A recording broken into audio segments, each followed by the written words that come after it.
Hello बच्चों, हम लोग शुरू करेंगे आज एक नए टॉपिक पर डिस्कशन। जो टॉपिक है pressure exerted bye a liquid column, यानी कि एक लिक्विड के द्वारा जो अमाउंट ऑफ प्रेशर एक्सर्ट होता है वो कैसे कैलकुलेट होता है, उसे कैलकुलेट करने के लिए किस फार्मूला का इस्तेमाल करेंगे वो हम लोग देखने वाला है आज के इस वीडियो में। तो चलिए हम लोग शुरू करते हैं इस वीडियो को। आप स्क्रीन पे देख पा रहे हैं, सबसे पहले इस फार्मूला लिखा हुआ है P = HDG। ये फार्मूला क्या होता है, इसको डिराइव कैसे करते हैं, इस चीज़ के बारे में पहले डिस्कशन करेंगे हम लोग इस टॉपिक में। ठीक है, चलिए सबसे पहले आपको एक कंटेनर ले लेना है, एक वैसल ले लेना है XY नाम का, जिसके अंदर में कोई लिक्विड रहेगा। मैं मान लेता हूँ कि लिक्विड मेरा वाटर है और उस लिक्विड का डेंसिटी कितना होना चाहिए, D होना चाहिए। तो मेरे डेंसिटी किसका होगा, वाटर का डेंसिटी मान लेते हैं D है। ठीक है, अब मान लेते हैं कि ये जो कंटेनर है जिसके अंदर में ये XY नाम का जो कंटेनर है, इसके अंदर में जो लिक्विड रखा हुआ है वो शांत है, स्टेशनरी है। अब हमें अगर प्रेशर की कैलकुलेट करना है, कहाँ पर निकालना है प्रेशर, इस फ्री सरफेस से, ये जो हमारा सरफेस दिख रहा है ये फ्री सरफेस से h हाइट नीचे कितना प्रेशर एक्सर्ट हो रहा है ये हम कैलकुलेट करेंगे। तो उसके लिए क्या करना पड़ेगा, देखिए। तो हम सबसे पहले एक बात डिस्कस कर लेते हैं। क्या डिस्कस करेंगे हम लोग, अभी देखो सबसे पहले जो लिखा हुआ है उनको पढ़ते हैं। पहले देखो, the pressure on surface PQ, इस PQ नाम का सरफेस पर, ये PQ सरफेस दिख रहा है आपको, इस PQ सरफेस पे हम लोग प्रेशर कितना एक्सर्ट हो रहा है उसे कैलकुलेट करेंगे, right. Will be due to the weight of the liquid column above the surface PQ। तो इस PQ नाम का सरफेस जो है, यहाँ पर जितना भी प्रेशर एक्सर्ट होगा वो किसके वजह से होगा, वो इस PQ के ऊपर के सरफेस में जितने पानी है प्रेजेंट, उस पानी के का वेट जो है, उस वेट के वजह से ही ये प्रेशर क्रिएट हो रहा होगा, है। ऑब्वियस सी बात है, हमने इस कंटेनर को डुबा कर रखा है वैसल के अंदर में। अब वैसल के अंदर में अगर डुबाए हैं तो ऑब्वियस सी बात है कि वैसल का जो पानी है उस पानी का अपना वेट होगा और वो वेट एग्जर्ट होगा डाउनवर्ड डायरेक्शन में, जिसके वजह से इस कंटेनर पे एक थ्रस्ट काम करेगा और वही थ्रस्ट कहाँ पर जाएगा, उसके PQ सरफेस तक जाएगा, राइट। अब आगे देखो, Therefore, the thrust exerted on the surface PQ is equal to, क्या हो जाएगा, is equal to हमारा होगा weight of the liquid column PQRS। यानी कि इस PQRS के सरफेस के ऊपर, इस सरफेस के ऊपर जितना भी लिक्विड कॉलम है उसका वेट जितना भी होगा वही वेट तो है उसका थ्रस्ट, यानी कि थ्रस्ट हमारा हो जाएगा mass into acceleration due to gravity. अब हमें पता है कि डेंसिटी इक्वल टू होता है मास बाय वॉल्यूम, तो मास इक्वल टू होगा डेंसिटी इनटू वॉल्यूम, वही लिखे हैं mass equal to density into volume. तो कुछ नहीं करेंगे हम लोग, सिंपल सीधा हिसाब देखो,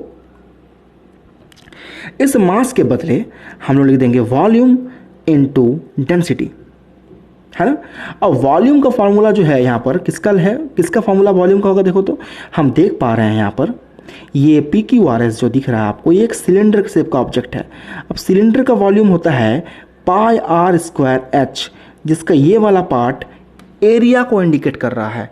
आप देख पा रहे होगे ये जो πr² वाला पार्ट है, मैं इसे देख करके एरिया कह सकता हूँ, किसका एरिया, एरिया ऑफ सर्कल। तो आप इस PQRS का जो कंटेनर है उसका दोनों ही टॉप देखिएगा सर्कल शेप का है, तो मैं कह सकता हूँ कि ये उसका एरिया है। तो क्या मैं वॉल्यूम को एरिया इनटू हाइट लिख सकता हूँ, देखिए एरिया इनटू हाइट ही तो है यहाँ पर। एरिया किसका, एरिया PQ का, नीचे वाला का एरिया, क्योंकि इसी का हम लोग निकाल रहे हैं प्रेशर, ठीक है। Into density into G, area का सिंबल हो गया A, हाइट का सिंबल हो गया H, डेंसिटी का हो गया D और एक्सेलरेशन ड्यू टू ग्रेविटी तो G है ही। तो हमारे पास एक फिलहाल के लिए थ्रस्ट का फार्मूला आया। थ्रस्ट का फार्मूला क्या आया, AHDG। ये वो थ्रस्ट है जो इस लिक्विड कॉलम के द्वारा इस सरफेस PQ पर एक्सर्ट हो रहा है, ठीक है। चलिए अब हमको पता है कि प्रेशर का वैल्यू क्या होता है, प्रेशर का फॉर्मूला, प्रेशर इक्वल टू होता है थ्रस्ट अपॉन एरिया। थ्रस्ट का वैल्यू हम लोगों को निकाले हैं AHdg डिवाइड बाय एरिया हो गया ए कैंसिल हो गया, तो क्या बच रहा हमारा AHdg, सॉरी HdG, माफ़ करिएगा HdG, यही हमारा प्रेशर है जो ये लिक्विड कॉलम इस कंटेनर के PQ पॉइंट सरफेस पर एग्जर्ट कर रहा है। अब अगर हम देखें तो ये जो फ्री सरफेस है इसके बाहर एयर है, तो एयर भी तो इस सरफेस पे प्रेशर क्रिएट करेगी, ऑब्वियस सी बात है, जो कि एक्चुअली में कहलाएगा एटमॉस्फेरिक प्रेशर, राइट।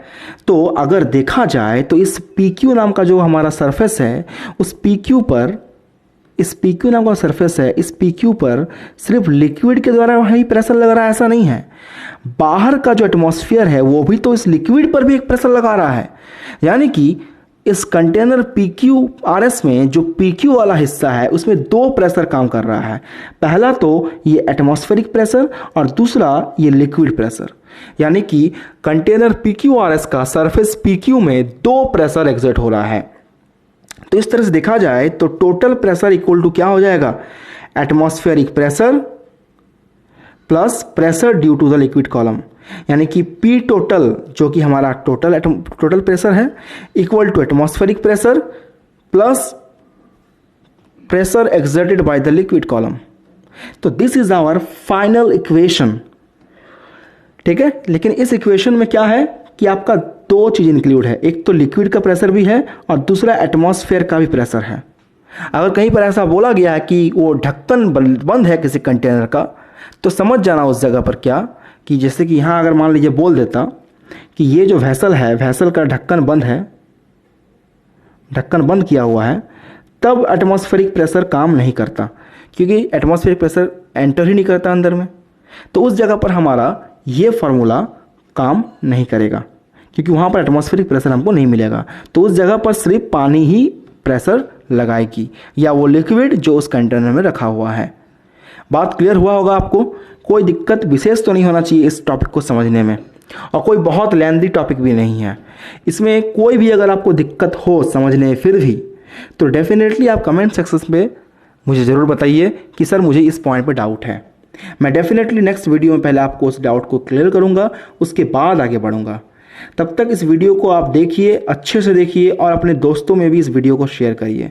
उन बच्चों में करिए जिनको रियली में इन सब टॉपिक्स पे प्रॉब्लम है या फिर जो घर में बैठ के पढ़ नहीं पा रहे हैं, तो उन्हें डेफिनेटली इन सब वीडियोस को शेयर करिए ताकि वो भी ज़्यादा से ज़्यादा इन वीडियोस को देख करके बेनिफिशियल हो सके अपने आप को, ठीक है। तो ठीक है, तब तक के लिए take care and good bye.